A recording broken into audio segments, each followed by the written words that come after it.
Провела в Казани творческую встречу. Вечер прошел в форме вопросов и ответов. Актриса рассказала о творческих планах, об отношении к современному кинематографу и даже затронула тему своих татарских корней. Об этом и не только. Зульфия Таразова. Конечно, не мастер давать какие-то скетчи, но я буду очень стараться.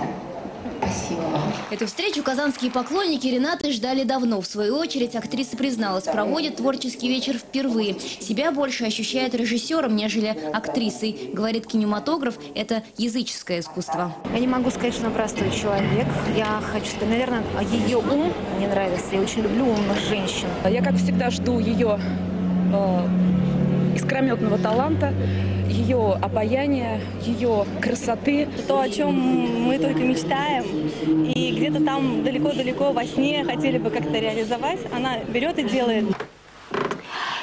Я летаю. Я в раю. Всероссийская известность к Литвиновой пришла после фильма «Таежный роман». Картину выдвинули в 3 номинациях на кинопремии «Ника». Литвинова уверяет, самое главное в жизни – найти себя. А для этого нужно иметь силу и мотивацию. Знаменитая актриса призналась, в ее жилах течет татарская кровь. Нередко она дает о себе знать. Вот так тяжело, прям как научный работник с этими вопросами. Очень тяжело ко мне подобраться в этом смысле. Я хочу сказать, что смысла жизни в принципе нету, и каждый человек ее назначает себе сам. Вас же никто не заставляет жить ради чего-то.